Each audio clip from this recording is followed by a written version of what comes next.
Good morning friends. तो आज हम लोग टीचिंग मेथड के अंतर्गत शुरू करते हैं यूनिट मेथड। यूनिट मेथड मतलब कि एक नया मेथड है, काफी आधुनिक है ये, और इसको हिंदी में बोलते हैं इकाई विधि। इकाई विधि, पहले इसके बारे में थोड़ा हम जान लेते हैं कि थोड़ा डाउट है इसमें, कुछ बहुत सारी चीजें नई मिलती हैं, बहुत सारी चीज में कंफ्यूजन भी होता है।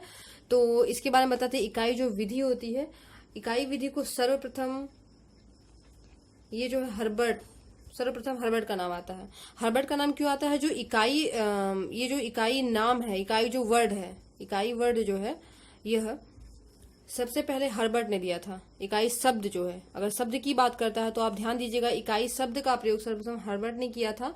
और हर्बर्ट ने इकाई शब्द का किसमें किया था? वो उनकी एक पंचपदी प्रणाली है, ध्यान दीजिएगा, इनकी एक प्रणाली है, पंचपदी प्रणाली है, उसमें उन्होंने दिया था।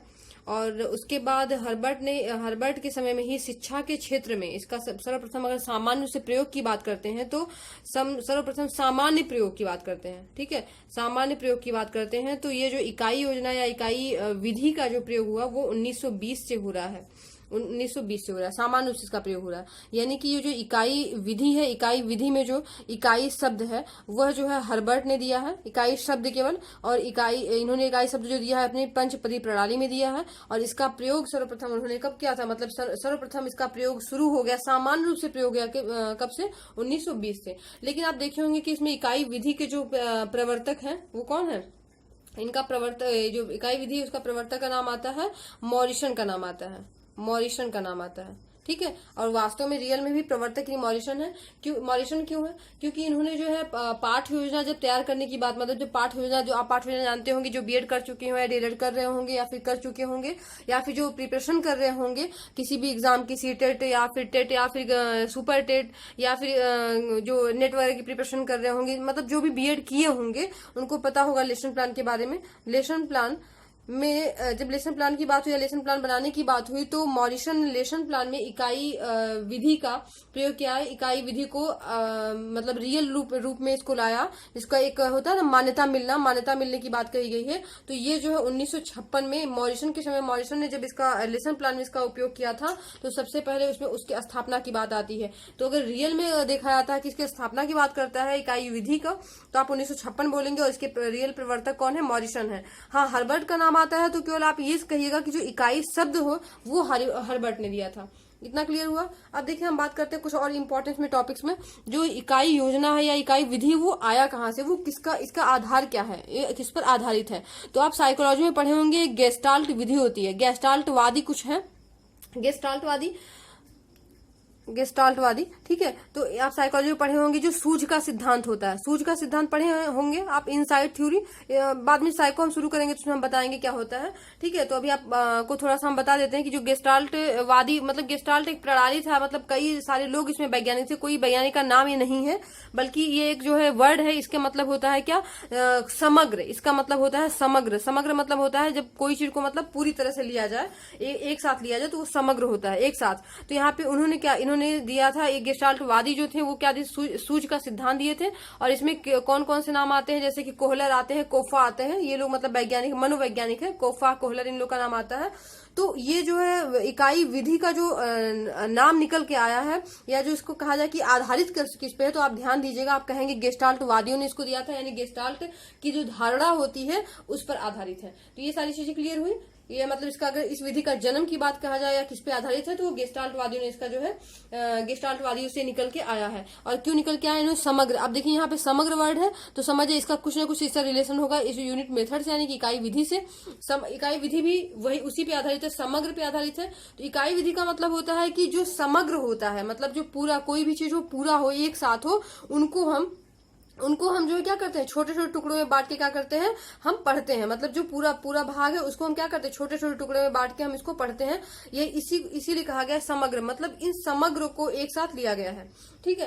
तो यानी कि ये शिक्षण सूत्र, अगर हम ध्यान दें इस पे, किस शिक्षण सूत्र का प्रयोग हुआ है, तो हम कह सकते हैं क्या? ये पूर्ण है, मतलब ये पूरी कोई चीज है, और पूर्ण से हम कहाँ जा रहे हैं? अंश की तरफ जा रहे हैं। ध्यान दीजिएगा, इसमें शिक्षण सूत्र कौन सा प्रयोग हो जाएगा? पूर्ण से अंश की ओर। और ये किस सिद्धांत पे आधारित है? ये इसका सिद्धांत क्या है? समानता। समानता के सिद्धांत पर आधारित है। समानता मतलब इसमें जो भी आप छोटा छोटा टुकड़ा बनाएंगे, जो भी इसको यूनिट, देखिए इसी को यूनिट बोला जाता है, मतलब एक इकाई बोला जाता है। मतलब हम क्या करें, पहले पूरी को हम लिए, पूरी एक पाठ्यक्रम है, इसको हम अगर एजुकेशन की भाषा में बोले, शिक्षा के क्षेत्र में लाएं, तो ये क्या है, हमारा पूरा पाठ्यक्रम है। और पूरे पाठ्यक्रम को हम क्या करते हैं, छोटे छोटे इकाई के रूप में क्या करते हैं, बांटते हैं, यानी कि पूर्ण को हम क्या करते हैं, अंश, और उसके द्वारा हम फिर बच्चों को क्या करते हैं, सिखाते हैं, कोई चीज समझाते हैं, कोई चीज बताते हैं। ठीक है, ये सारी बातें क्लियर हुई। यानी कि जो पाठ्यक्रम होता है पूरे, आप देखे होंगे जो सीबीएसई वगैरह के या फिर आजकल के जो पैटर्न आने लगे होंगे, आपने देखा होगा, उसमें क्या होता है, खासकर इससे पहले हम लोगों ने सीबीएसई में देखा है इसको। तो उसमें क्या होता है, जब भी कोई पाठ्यक्रम होता है, जब भी आप कोई उसका फर्स्ट पेज खोलिए, उसमें इंडेक्स खोलिए, तो उसमें क्या होता है, जब दिया होता है यूनिट में दिया होता है, इसमें यूनिट फर्स्ट दिया है, अब इसमें चैप्टर दिया होता है 1 2 3 4 ऐसे चैप्टर, फिर अगला दिया जाता है यूनिट, फिर क्या दिया जाता है, सेकंड दिया था, और फिर इसमें दिया था, इसमें भी 1 2 3 4 या फिर इसमें 5 6 7 8 9 ऐसा चैप्टर दिया होता है। तो टीचर क्या करता है, इनको क्या करता है, अपने आधार पे इसको बांट लेता है कि हमें यूनिट फर्स्ट को कितने दिनों में, कितने समय में पढ़ाना है, इसको 1 मंथ में खत्म करना है, या 2 मंथ में, या 1 वीक में। मतलब इसका एक क्या करता है, एक समय निर्धारित कर देता है कि इसको हमें कितने समय में खत्म करना है। फिर इसी इकाई को हम क्या करते हैं, ध्यान में रख के हम क्या करते हैं, अपने लेसन का निर्माण करते हैं, या लेसन को कैसे पढ़ाना है, क्या करना है। अब आपका ध्यान क्या होगा, बीएड में जो आप लोग क्या करते, कहते हैं ना कि हमें लेसन प्लान बनाना है, कहते हैं ना कि लेसन प्लान बनाना। अब वही लेसन प्लान का इसके बाद निर्धारण होता है, मतलब यूनिट के अंदर जो लेसन होता है, उस लेसन से हम कोई टॉपिक लेते हैं, उस टॉपिक का क्या करते हैं, लेसन प्लान बनाते हैं, और लेसन प्लान को फिर बच्चों के सामने क्या करते हैं, प्रेजेंट करते हैं। उसमें किन विधियों का प्रयोग करना है, किन शिक्षण प्रविधियों का प्रयोग करना है, या फिर हमें प्रस्तावना कैसे निकालना है, प्रस्तावना निकालते समय हमें पूर्व ज्ञान पर क्या ध्यान रखना है। तो ये सारी चीजें हम क्या करते हैं, लेसन प्लान में करते हैं। लेकिन ध्यान दीजिएगा, यूनिट प्लान के अंतर्गत क्या आ जाएगा, फिर उनके छोटे टुकड़े में करके हम लेसन प्लान। लेकिन यूनिट प्लान क्या होता है, वो समग्र का ही क्या होता है, छोटा टुकड़ा होता है। यानी जो लेसन प्लान या यूनिट मेथड होता है, यानी इकाई जो विधि होती है, वो समग्र को साथ लेके चलती है। मतलब वो एक तरह से क्या करते हैं, उसमें सभी पाठ्यक्रम का या फिर सभी लेसन का क्या होता है, वो समग्र होता है। और एक चीज और इसमें कि यह जो है केवल उद्देश्य निर्धारण करता है, यानी कि ये जो है अधिक से अधिक क्या करता है, यह इकाई जो विधि होती है, इसमें अधिक से अधिक क्या करते हैं, हम उद्देश्य पे ध्यान देते हैं कि मतलब हमारा उद्देश्य क्या है, या फिर शिक्षण का उद्देश्य क्या है। क्योंकि देखिए, हम यूनिट जब शुरू करते हैं, तो यूनिट जो शुरू करते हैं उसमें लगभग एक ही तरह के चैप्टर होते हैं, मतलब उसी से मिलता जुलता।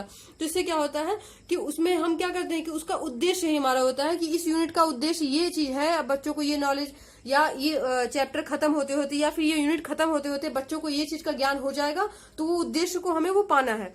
ठीक है, तो ये बात क्लियर हुई कि जो हमारा उद्देश्य, इसमें इकाई विधि में क्या होता है, हम अधिक से अधिक क्या करते हैं, उद्देश्य पे ध्यान देते हैं। तो ध्यान दीजिएगा, अभी एग्जाम में कभी पूछता है कि यूनिट मेथड जो है सब किस पर आधारित है, या किस पर इसमें मुख्य बिंदु क्या है, या किस पर अधिक ध्यान दिया जाता है, तो आप ध्यान दीजिएगा कि ये शिक्षण के उद्देश्य पर, जो भी शिक्षण का हमारा उद्देश्य होता है वो इसमें मेन होता है।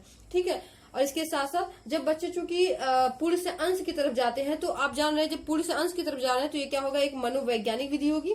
ध्यान दीजिएगा, ये क्या होगी, मनोवैज्ञानिक विधि होगी। और मनोवैज्ञानिक के साथ साथ क्या होता है, ये व्यवस्थित क्रम में होता है। व्यवस्थित क्रम में कैसे होता है, क्योंकि देखिए जब हम छोटे छोटे भाग में बांट रहे हैं, तो क्या होता है, पहले हम बच्चों को छोटी चीजें सिखाते हैं।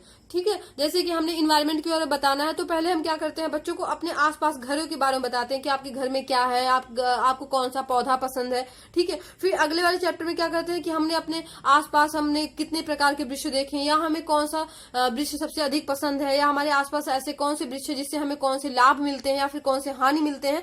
तो क्या करते हैं, धीरे धीरे हम क्रम वाइज बढ़ते हैं। तो यानी क्या होगा कि हमारा ज्ञान जो होता है वो कैसा होता है, व्यवस्थित होता है, यानी कि सिस्टमैटिक होता है। इसको हम क्या बोल सकते हैं, सिस्टमैटिक, यानी क्रमबद्ध रूप में होता है।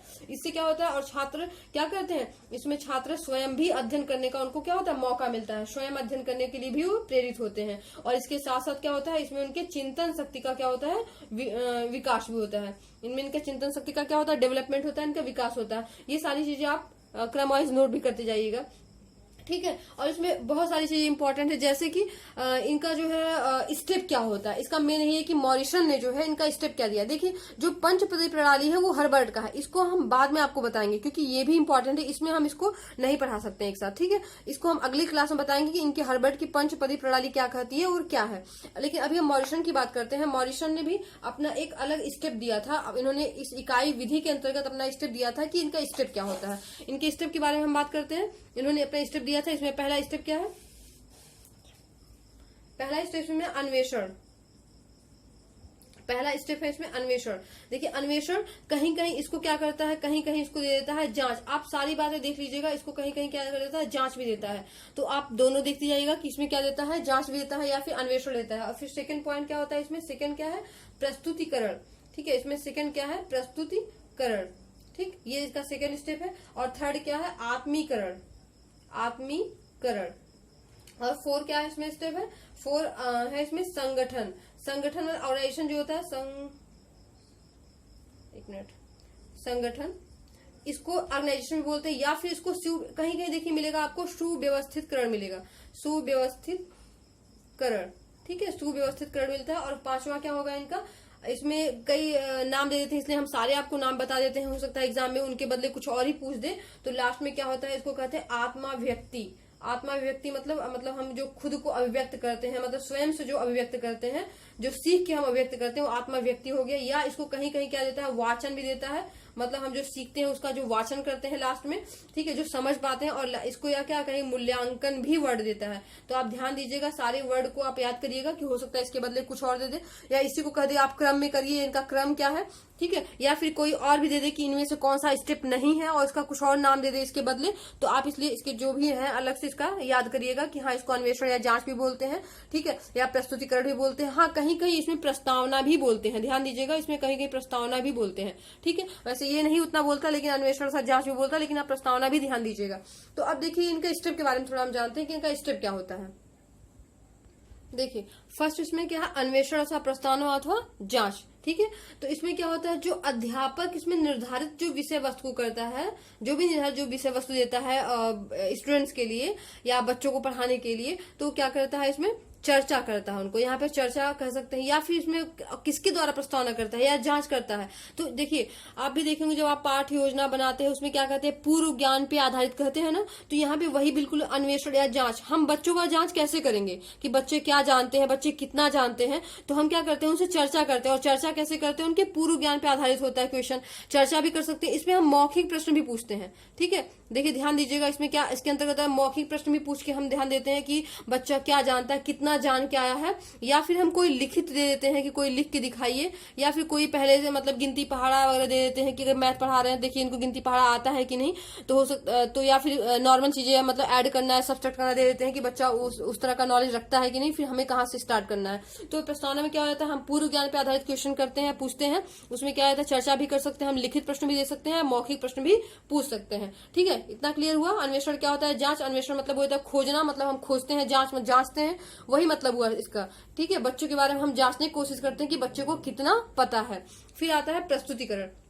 प्रस्तुतिकरण में क्या करते हैं कि जो इकाई होता है, मतलब जो हम बच्चों को पढ़ाने के लिए जो पाठ जो चयन करते हैं, जो जिस इकाई का हम चयन करते हैं, उसको क्या करते हैं, उसको बच्चे को बताते हैं। बच्चा बताने का मतलब क्या, उसको समझाते हैं, उसको किसी भी तरीके से, मतलब बहुत सारे तरीके होते हैं, आपको हम बहुत सारे मेथड भी पढ़ा चुके हैं। ठीक है, तो उसकी तरीके से या उसकी सहायता से वो क्या करते हैं, उनको समझाते हैं। अब इसमें जैसे भाषण हो सकता है, मतलब नहीं होता है कि लेक्चर मेथड होता है, व्याख्यान, तो वही हो गया व्याख्यान विधि से भी। या फिर हम बच्चों को कहानी बता के भी क्या करते हैं, उनका प्रस्तुतिकरण करते हैं, कोई कहानी बता रहे हैं। या फिर प्रश्नोत्तर के माध्यम से, मतलब कोई प्रश्नोत्तर है, ठीक है, प्रश्न पूछ रहे हैं, प्रश्न पूछते जा रहे हैं, ऐसे भी क्या होता है उस जो है चैप्टर का क्या हो रहा है, धीरे धीरे हमको ज्ञान होता जा रहा है। और या फिर नाटक वगैरह हम भी करवा रहे हैं बच्चों से, कोई अगर कुछ ऐसा चैप्टर जो बच्चों को समझ में नहीं आ रहा है, बहुत टफ है, ठीक है, तो हम क्या करते हैं, बच्चों को नाटक के माध्यम से ही बताते हैं कि हमें कैसे प्रेजेंट करना है, या फिर कैसे उनको मतलब प्रस्तुतिकरण ऐसा होना चाहिए जिससे बच्चों का इंटरेस्ट हो, बच्चों की रुचि हो। ठीक है, और इन सब के साथ साथ हम क्या करते हैं, इसमें सहायक सामग्री का भी प्रयोग करते हैं। सहायक सामग्री,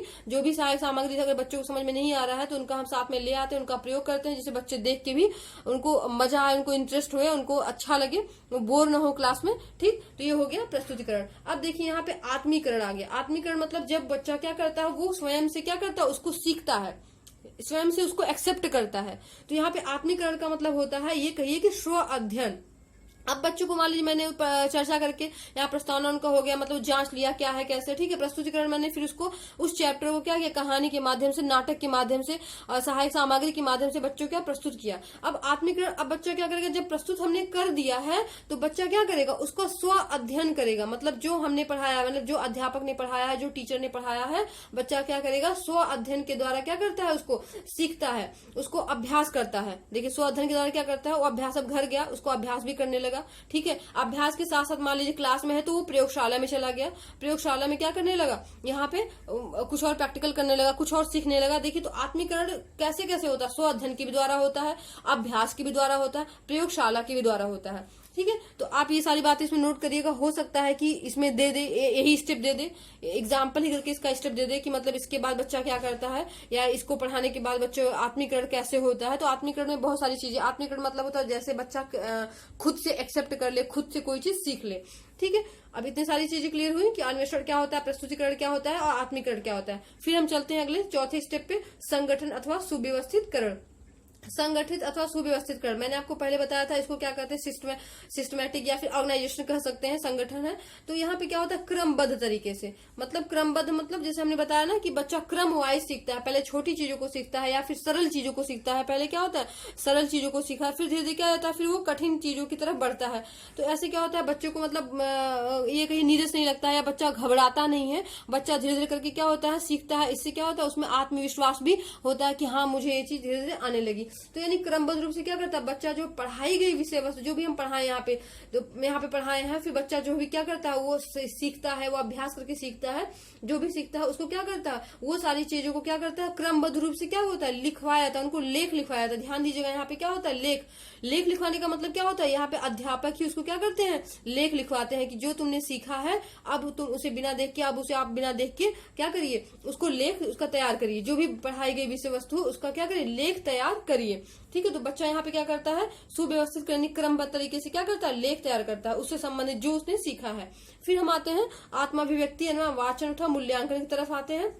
इसमें क्या होता है, जो बच्चा यहाँ पे क्या करता है, लेख अब तैयार करता है या फिर जो लिखता है या जो तैयार कंप्लीट कर लेता है, तो वहां पे अब क्या करता है, अब कक्षा में ले आता है इसको, जो भी अपने घर, चाहे घर पे तैयार करे या फिर मतलब क्लास में खाली समय में तैयार करता है। अब यहाँ पे क्लास में, यानी क्लास में कब, जब उसके अध्यापक उसके साथ होते हैं, अध्यापक हो फिर और भी सहयोगी जो उसके मतलब जो अदर स्टूडेंट होते हैं, उसके जो सहपाठी होते हैं वो लोग होते हैं, और अध्यापक होता है, तो वो कक्षा में ले आता है और सभी के साथ क्या करता है, यहाँ पे चर्चा करता है। चर्चा मतलब ये वाला चर्चा नहीं होगा, यहाँ पे टीचर करता है, टीचर चर्चा करता है क्या, पुराने जो पूर्व ज्ञान पे आधारित, लेकिन यहाँ पे चर्चा करेगा जो पढ़ाया जा चुका है उस पर चर्चा करेंगे। चर्चा करने के साथ साथ क्या करेंगे, हम उसका विश्लेषण करते हैं कि हाँ तुमने क्या सीखा, कैसे सीखा, उसका फिर साथ में चर्चा करेंगे, विश्लेषण करेंगे, और उसके बाद क्या निकल के आता है कि इसने क्या मतलब अच्छा है या क्या सही सीखा है, क्या गलत सीखा है, सीख पाया भी है कि नहीं। उसमें क्या करता है, जो टीचर होता है उसमें कुछ सुधार करता है, इसमें क्या करेगा, सुधार करेगा, और सुधार के साथ साथ क्या करेगा, निष्कर्ष निकालता है कि बच्चे को में क्या कमी है या बच्चा पूरा तरह सीख गया है कि नहीं सीख गया। लास्ट में मूल्यांकन करता है, और फिर अगर उसमें कोई कमी रह जाती है या फिर उसके लेख में कोई प्रॉब्लम हो जाती है, जो लिखता है यहाँ पे, तो क्या करता है, टीचर बोलता है कि ऐसा करो, इसे पुनः लिख के लाना।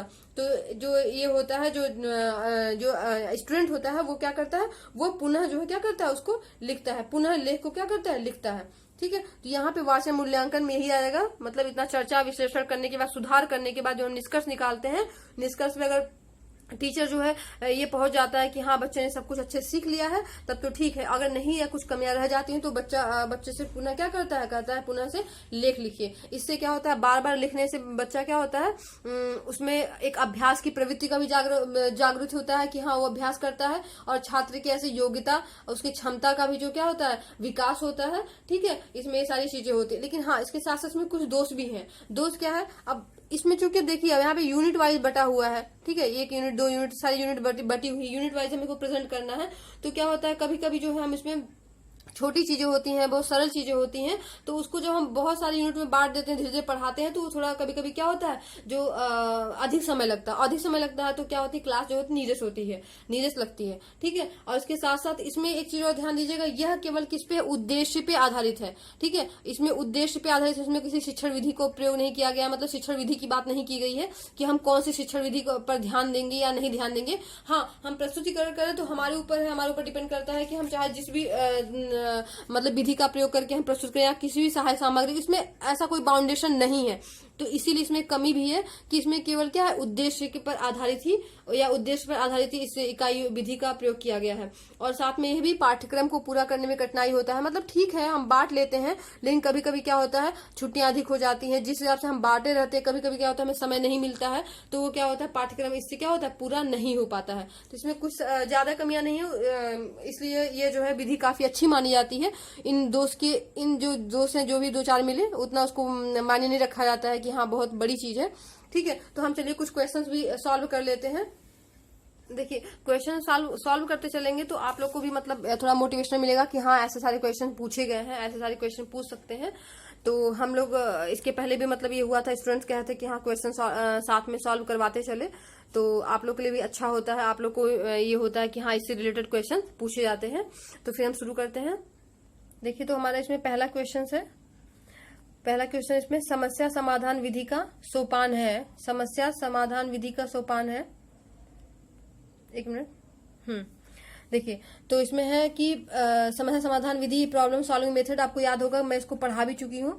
तो इसमें क्या है, पहला है सूचनाओं का संग्रहण सूचनाओं का संग्रहण। सेकंड है इसमें समस्या की प्रकृति निर्धारण और निष्कर्ष निकालना, आंकड़ों में संगठित करना। ठीक है, आंकड़ों को संगठित करना। देखिए इसमें अब आप देखेंगे कि इसमें सारी चीजें जो है आपको लगभग मिल रही है। समस्या समाधान विधि के जो सोपान हमने पढ़ा था सारी चीजें मिल रही हैं, लेकिन इसमें लिखा है कि विधि का सोपान है। ठीक है, तो देखिए अब जब सारी चीजें मिल रही हैं तो हम उसको लेंगे जो इसमें मेन होता है। मेन मतलब होता है, मैंने आपको पहले भी बताया है, एक शिक्षण प्रक्रिया की बात की थी। शिक्षण प्रक्रिया कोई भी होती है उसमें सबसे पहले क्या आता है, कोई भी समस्या आती है। जो समस्या आती है, समस्या की हम पूर्ति के लिए क्या करते हैं, हम एक क्या बनाते हैं, उद्देश्य बनाते हैं कि हमें कैसे कंप्लीट करना है। और उद्देश्य को कंप्लीट करने के लिए क्या करते हैं, हम एक शिक्षण प्रक्रिया करते हैं। ठीक है, शिक्षण प्रक्रिया करते हैं और शिक्षण प्रक्रिया के बाद लास्ट में हम क्या करते हैं, मूल्यांकन करते हैं। मूल्यांकन करके हम देखते हैं कि हमारी जो उद्देश्य हमने बनाया था वो कंप्लीट हुआ कि नहीं हुआ। ठीक है, तो देखिए हमने आपको पहले बताया था कि जब शिक्षण प्रक्रिया में मूल्यांकन की बात करते हैं तो मूल्यांकन क्या होता है, सबसे उच्च स्तर का होता है। ठीक, मूल्यांकन यानी यहाँ पे क्या होता है, हम निष्कर्ष भी कर सकते हैं। ठीक है, तो अब देखिए जब सारी चीजें मिल रही हैं, सारे सोपान मिल रहे हैं, तो क्या करेंगे, इसमें निष्कर्ष निकाला। अब चूंकि ये तो दिया नहीं 1 2 3 4, ये तो दिया नहीं, या फिर ये नहीं दिया सभी, ऐसा दिया नहीं। जब निष्कर्ष निकालने की बात कर रहे हैं तो चूंकि ये उच्च प्रक्रिया होती है, एक मतलब ये कहा जाए कि सबसे उच्च स्तर का होता है, तो यहाँ पे विधि का सोपान है, तो हम लास्ट में क्या कहेंगे, निष्कर्ष निकालना कहेंगे। क्योंकि निष्कर्ष निकालने पे ही समस्या का समाधान हो पाता है। निष्कर्ष ही बताता है कि समस्या का समाधान हुआ कि नहीं हुआ, ध्यान दीजिएगा। ठीक है, देखिए सेकंड क्वेश्चन पे आते हैं कि शिक्षण प्रक्रिया, तो इसका आंसर आप लोग को मिल गया है। ठीक है, क्योंकि आप लोग बहुत पहले से पढ़ते आ रहे हैं कि इसमें सबसे लास्ट में क्या था, मूल्यांकन होता है। तो अंतिम सोपान है, अंतिम सोपान की बात किया जाएगा तो क्या हो जाएगा, मूल्यांकन हो जाएगा। या सबसे उच्च स्तर की बात करेगा तो भी क्या हो जाएगा, मूल्यांकन ही होगा। ठीक है, फिर आते हैं हम नेक्स्ट अपने क्वेश्चन पे। शिक्षा की खेल विधि का अर्थ है। देखिए यहाँ पे शिक्षा की खेल विधि, देखिए मैंने खेल विधि भी आपको मैंने पढ़ा दिया, आपको बता दिया है, इसलिए पिछले वीडियो में होगा, क्योंकि इसका लिंक जो है डिस्क्रिप्शन बॉक्स में दिया हुआ है। तो आप अगर नहीं पढ़े होंगे तो आप जाके उसमें पढ़ लीजिएगा। तो इसमें फर्स्ट क्या है, खेल की शिक्षा। अब देखिए जो भी ऑप्शन होगा आपको लगेगा कि हाँ हो सकता है खेल की शिक्षा। ठीक है, मतलब खेल की शिक्षा होती है इसमें। सेकंड क्या है, खेल क्रियाओं द्वारा शिक्षा। ठीक है, मतलब कि खेल खिला के या जो भी खेल के द्वारा क्रियाएं होती हैं उसके द्वारा शिक्षा। फिर खेल क्रियाओं द्वारा मनोरंजन और फिर क्रियाशीलता पर जोर। देखिए यहाँ पे चूंकि खेल विधि, मैंने आपको पहले बताया था कि इसमें खेल विधि में क्या होता है कि हम लोग जो किसका खेल विधि था, ये जो फ्रोबेल ने दिया था किंडरगार्टन पद्धति में, उन्होंने नेचुरली प्राकृतिक रूप से खेल विधि का प्रयोग किया था। ठीक है, तो जब प्राकृतिक रूप से खेल विधि का करेंगे तो क्या होगा, इसमें बच्चा प्राकृतिक रूप से खेल खेलेगा और क्रियाएं करेगा, उसके द्वारा क्या करेगा, वो शिक्षा। उसमें फ्रोबेल ने बताया था कि हम जो है बच्चों को जो शिक्षा देंगे वो खेल क्रियाओं पर आधारित शिक्षा होगी। मनोरंजन के लिए उन्होंने नहीं दिया, मनोरंजन करेंगे लेकिन उसमें मेन क्या था, उनका शिक्षा था। मतलब बच्चों को एजुकेटेड करना, बच्चों को सिखाना, बच्चे से बोर ना हो, उनकी जो पढ़ाई होती है वो नीरस ना हो। तो मनोरंजन भी है, ऐसा नहीं है, लेकिन इसमें अर्थ है, मेन क्या है, क्रियाओं द्वारा शिक्षा की बात की थी। खेल की शिक्षा बिल्कुल नहीं थी, उन्होंने खेल की शिक्षा नहीं दी थी। ठीक है, हाँ खेल के माध्यम से शिक्षा जरूर दे रहे थे। और क्रियाशीलता पर जोर, जब खेल क्रियाओं के द्वारा शिक्षा दे रहे थे उसमें क्रियाशीलता भी शामिल हो जाएगा, इसलिए उसको हम अलग से नहीं कहें, क्योंकि इसमें ही एक क्रियाशीलता भी आ जा रही है। तो सारी चीजें क्लियर हो गई। इससे रिलेटेड आपको कोई भी कंफ्यूजन होगा तो आप जरूर बताइएगा, और कोई प्रॉब्लम होगी आप कमेंट बॉक्स में दीजिएगा। ठीक है, तो आज का क्वेश्चन सॉल्व हुआ। इसके साथ ही आप लोग मुस्कुराते रहिए, खुश रहिए, पढ़ाई करिए। Thank you.